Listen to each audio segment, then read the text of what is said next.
మనకి Harry broke. మనం broke అవ్వకుండా చూసాడు. ఎందుకు తెలుసా? సంజు శాంసన్ అనే షాట్‌ని మిడ్ వికెట్‌లో క్యాచ్ డ్రాప్ చేసాడన్నమాట. ఆ క్యాచ్ గాని పట్టుంటే ఫలితం వేరేలాగుండేది. మేబీ ఫైనల్‌లో అభిషేక్ శర్మ ఆడొచ్చేమో. సంజు శాంసన్ ఫైనల్‌లో ఆడతాడా అంటే, నాకేమో సంజు మైండ్ సెట్ చూస్తుంటే ఖచ్చితంగా ఆడతాడు. నాకు ఇంకోటేమనిపిస్తుందంటే ఫైనల్‌లో ఇషాంత్ కిషన్ ఆడే అవకాశం చాలా బాగుందంటే అద్భుతమైన ఇన్నింగ్స్ తను ఇస్తాడని నేను ఎక్స్‌పెక్ట్ చేస్తున్నాను. మీరు కూడా అనుకుంటే ఇషాంత్ కిషన్ ఫాన్స్ ఉంటే ఐకే అని కింద కామెంట్ చేయండి. ఒక్క టీ20 మ్యాచ్‌లో నియర్లీ 500 రన్సా? బాల్ పరిస్థితి ఇలా అయిపోయింది. ఇలా అయిపోయింది 500 వాంఖేడే స్టేడియంలో. అదే అండి India versus England match semis గురించి మాట్లాడుతున్నాను నేను. ఆ మ్యాచ్‌లో ఎక్కడి నుంచి మొదలుపెట్టాలి? ఎలా క్లోజ్ చేయాలో కూడా నాకైతే అర్థం కావట్లేదు. Welcome back to Indian cricket team fan. ఇదే గాని మీరు నా ఛానెల్‌కి ఫస్ట్ టైమ్ వస్తే ఎక్కడ నచ్చితే అక్కడ లైక్ కొట్టి సబ్స్క్రైబ్ చేయండి. నచ్చకపోతే డిస్‌లైక్ చేయండి. No problem. So, India versus England సెమీస్‌లో చాలా అద్భుతంగా ఆడారు 2 టీమ్‌లు. అంటే డి అంటే డి ఒక రాజమౌళి సినిమా లెక్క ఉందన్నమాట. ఫైనల్ క్లైమాక్స్ అలా జరిగింది. ఆహ్, సూర్యకుమార్ టాస్ ఓడిపోయి మాకు పర్లేదు ఏదైనా ఓకే అన్నాడు. రోహిత్ శర్మ యూజువల్లీ 2023 వరల్డ్ కప్‌లో అలా చెప్పేవాడన్నమాట. Either ways we're fine. We're okay to bat first. We're okay to field first అని చెప్పేవాడు. అలా సూర్య చెప్పాడు. కానీ యాక్చువల్‌గా వాంఖేడేలో ఎవరైనా చేయాలనుకుంటారు. చేజింగ్ అంటే సెకండ్ బ్యాటింగ్ చేస్తారన్నమాట. ఎందుకంటే వాంఖేడ్ ఒక బ్యాటింగ్ పిచ్. వాంఖేడే స్టేడియంలో అగైన్ టీమిండియా 11 మందితో ఆడలేదు. 33,000 ప్లస్ 11 మెంబర్స్‌తో ఆడింది. అలాగే ఇంగ్లాండ్ కూడా 11 మెంబర్స్‌తో ఆడలేదు. 33,000 మందితో ఆడింది కలుపుకొని అన్నమాట. అది వాంఖేడే స్టేడియంలో. ఆ పరుగులో వాన అంటే నాకు మన ఇన్నింగ్స్ స్టార్ట్ అయింది కదా! సంజు శాంసన్ వచ్చాడు. ఫస్ట్ 2 బాల్స్ డాట్స్ ఏసాడు జాక్స్ బౌలింగ్‌లో. నాకు తేడా కొట్టింది. ఇదేంటి భయ్యా ఆ మ్యాచ్‌కే బాగా హై అయిపోయి ఉంటాడు అని చెప్పి. కానీ చూస్తే తర్వాత బాల్ 4 తర్వాత బాల్ 6 కొట్టాడు. విల్ జాక్స్ బౌలింగ్‌లో. హమ్మయ్య! అనుకున్నా 10 రన్స్ ఓకే. నేను ఇంకో 10 రన్స్, ఇంకో 10 రన్స్, ఇంకో 10 రన్స్ అలా 30 వరకు చూసా. ఓకే. 30 వరకు ఒక ఓపెనర్ కొట్టాడంటే ఈవెన్ 10 బాల్స్‌లో it's okay. His position is safe అని అనుకున్నాను. కానీ సంజు చాలా టీమ్ కోసం ఆడాడు. టీమ్‌కి సరైన ఓపెనింగ్ ఇవ్వగలనా లేదని మాత్రమే చూసాడు. ఇంకా వేరే ఏ రికార్డ్ చేయలేదన్నమాట. అంటే వేరే దేనికోసం చూడలేదు. నేను రికార్డ్ అని ఎందుకంటున్నా అంటే నేను ఈ మ్యాచ్‌లో సెంచరీ కొట్టాలి అనే ఉద్దేశ్యంతో ఆడలేదు. ప్యూర్‌లీ టీమ్స్ కోసం ఆడాడు. ఇకపోతే మన అభిషేక్ శర్మ యాస్ యూజువల్‌గా మళ్ళీ ఫెయిల్ అయ్యాడు. కానీ అభిషేక్ శర్మని తీసి ఫైనల్‌కొచ్చే మ్యాచ్‌లో అభిషేక్ శర్మని తీసి పక్కన పెడతారంటే పక్కన పెట్టరు.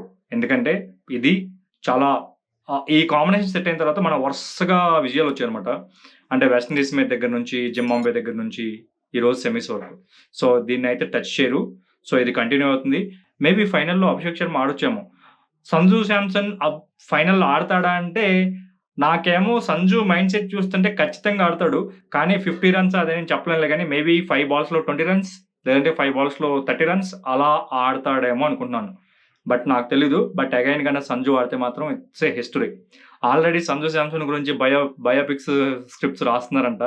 అది సంజు బయోపిక్ వస్తుందనుకుంటా 'శాంసన్' అనుకోని. అది ఓకే.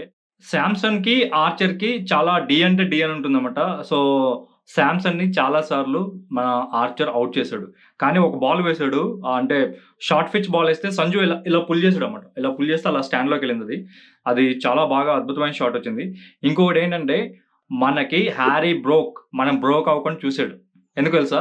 సంజు శాంసన్ అనే షాట్‌ని మిడ్ వికెట్‌లో క్యాచ్ డ్రాప్ చేసాడన్నమాట. ఆ క్యాచ్ గాని పట్టుంటే ఫలితం వేరేలాగుండేది. ఎందుకంటే 250 రన్స్ వచ్చేయి కాదేమో అని అనిపించింది నాకైతే మ్యాచ్. బట్ అది మన మ్యాచ్‌ని సేవ్ చేసింది. Harry Brook saved our match. కానీ సంజు శాంసన్ ఒక షాట్ 2 టైమ్స్ రిపీట్ చేసాడు. అంటే తను స్లిప్స్ ఉంటాయి కదా! స్లిప్స్‌లో తన బ్యాట్‌ని అంటే ఇలా ఎడ్జ్ కాకుండా ప్యూర్‌లీ ఇలా వచ్చిన బాల్‌ని ఇలా కట్ చేసాడన్నమాట. అది 2 టైమ్స్ కూడా స్లిప్స్ మధ్యలోంచి 4 ఎళ్ళింది. ఆ షాట్ నాకు చాలా బాగా నచ్చింది. పవర్ ప్లేలో మనం 4 ఓవర్స్‌కి 45 రన్స్ ఏమో కొట్టినట్టున్నాం. పవర్ ప్లే అయిపోయే టైంకి మనం ఆల్‌మోస్ట్ సమ్‌వేర్ అరౌండ్ 67 ఫర్ 1 ఏమో ఉందన్నమాట. ఇషాంత్ కిషన్ కూడా బ్యాటింగ్ చేస్తున్నాడు. ఇషాంత్ కిషన్ అండ్ సంజు శాంసన్ మాక్స్ అయినంత యాక్సిలరేట్ చేస్తున్నారు స్కోర్‌ని. అంటే వాళ్ళు 250 టార్గెట్ చేస్తున్నాం అన్నట్లుగా మన పోస్ట్ మ్యాచ్‌లో మన సంజు శాంసన్ చెప్పాడు బేసికల్లీ అభిషేక్ అని తను మాట్లాడుకుంటున్నారంట. 250 మినిమమ్ ఉండాలి లేదంటే కష్టం అని. సో, రషీద్ ఖాన్‌ని వాళ్ళు 9థ్ ఓవర్‌లో పంపారు. రషీద్ ఖాన్‌ని పంపిన తర్వాత మన రషీద్ ఖాన్‌ని అటాక్ చేయాలంటే శివం దుబే కావాలి. ఎందుకంటే శివం దుబే హిట్టింగే చేస్తాడు. ఇలా ఫ్లిక్‌లు ఇలా ఆడడం అంట. మొత్తం స్ట్రైట్ హిట్టింగ్ చేస్తాడు. అంత హ్యాండ్ పవర్ ఉంటుంది శుభన్ దుబేకి. సో, శుభన్ దుబేకి వచ్చింది మొత్తం తను సక్సెస్‌ఫుల్‌గా యుటిలైజ్ చేశాడు. ఇకపోతే ఇషాన్ కిషన్ కూడా చాలా బాగా ఆడాడు. తను ఎక్కువ స్ట్రైక్ రేట్‌తోనే ఆడాడు. తను కూడా ఇంతకుముందు మ్యాచ్‌లో ఆడలేదు కానీ, ఈ మ్యాచ్‌లో చాలా బాగా ఆడాడనిపించింది.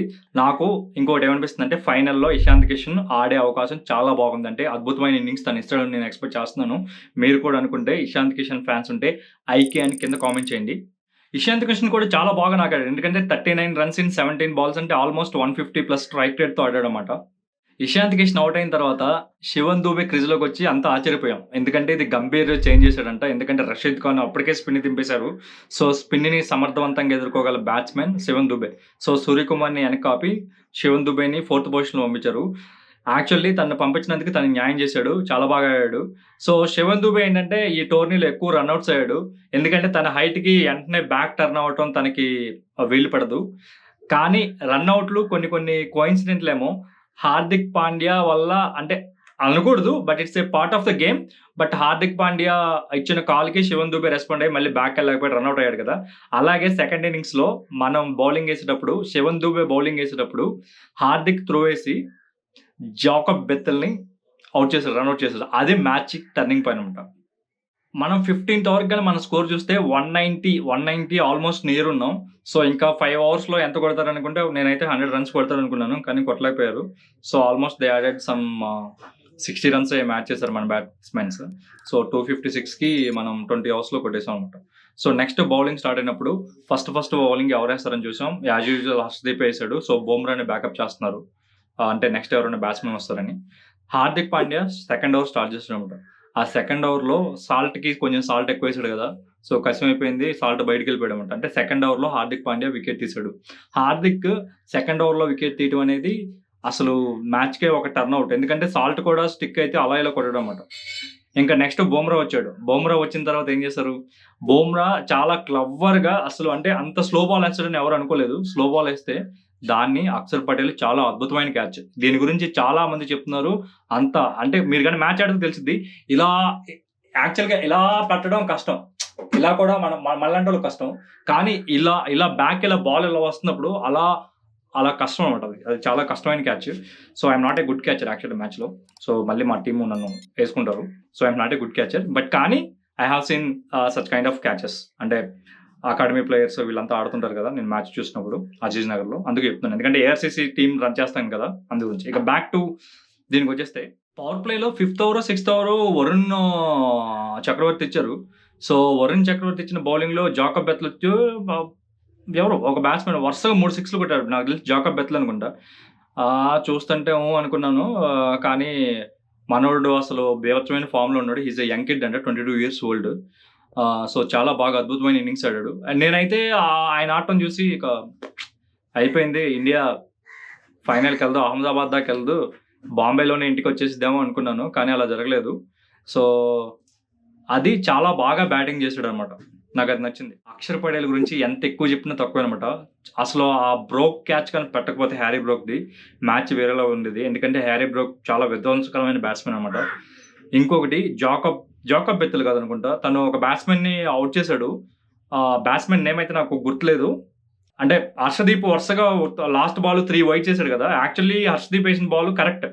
కానీ ఎంపైర్ వైడ్ ఇచ్చాడు. ఎంపైర్ వైడ్ ఇంకో బాల్ ఏసాడు. లో ఫుల్ టాస్. అంటే అవే ఫ్రమ్ ద వైడ్ లైన్‌కి దగ్గరలో ఏసాడు స్లో బాల్. అది అక్షర్ పటేల్ పట్టుకొని శివన్ దూబేకి ఇచ్చాడన్నమాట. సో, అది చాలా అద్భుతమైన catch. Axar Patel is axed. Axar Patel axed England. Tilak Varma కూడా బౌండరీ లైన్ దగ్గర ఒక అద్భుతమైన క్యాచ్ తీసుకున్నాడు. ఏ మాత్రం అటైనా అది 6 అయిద్ది. చాన్ కూడా చాలా బాగా అసలు క్యాచ్ పట్టాడన్నమాట. ఇంకోటి మధ్యలో రింకు సింగ్ ఫీల్డ్‌లోకి వస్తాడు. Rinku Singh is a ripple factor. ఎందుకంటే రింకు సింగ్ ఫీల్డ్‌లోకి వస్తే అటు 30 మీటర్స్, ఇటు 30 మీటర్స్ కవర్ చేస్తాడు. చాలా రన్స్ సేవ్ చేస్తాడు. రింకు ఈస్ ఏ అద్భుతమైన ఫీల్డర్ అన్నమాట. ఇక జస్ప్రీత్ బుమ్రా ఏసిన లాస్ట్‌లో జట్టులో ఏసిన ఓవర్స్ గురించి యూ నో లక్షలో ఒక్కడ, 10 లక్షల కోటిలో ఒక్కడు బుమ్రా, జస్ప్రీత్ బుమ్రా.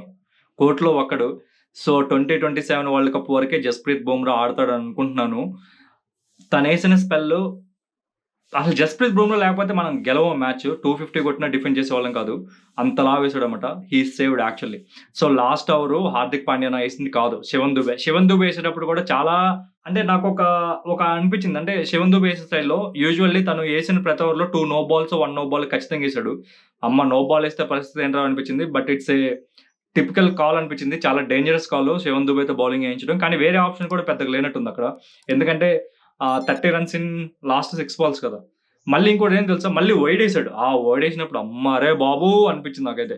మ్యాచ్ గాని ఇంకో బాల్ నోబయితే వాళ్ళ చేతిలోకి వెళ్ళిపోయేది ఈజీగా మ్యాచ్. 7 రన్సే కదా! ఒక బాల్ నోబి ఇంకో బాల్ ఏస్తే 6 కొట్టేస్తారు. లాస్ట్ ఓవర్‌లో బాల్ నోబేసేస్తే చాలా ప్రెషర్ ఉంటుంది కదా! సో, అదొక్కటే నాకు కొంచెం అటు ఇటు అనిపించింది. ఇకపోతే ఫైనల్‌కి అహ్మదాబాద్‌కెళ్తున్నారు. సో, అహ్మదాబాద్‌లో ఇది టీ20 కాబట్టి ఏమన్నా చేంజ్ అయిద్దేమో మన ఫేట్ అని అనుకోవాలి. నేనైతే గెలుస్తారని అనుకుంటున్నాను. న్యూజిలాండ్ కదా! న్యూజిలాండ్‌ని తక్కువ అంచనా వేయడానికి లేదు. ఎందుకంటే ఫిన్ అలెన్ రీసెంట్‌గా ఫార్మ్‌లోకొచ్చాడు. Matt Henry is a big danger for team India అన్నమాట. Matt Henry versus Sanju Samson.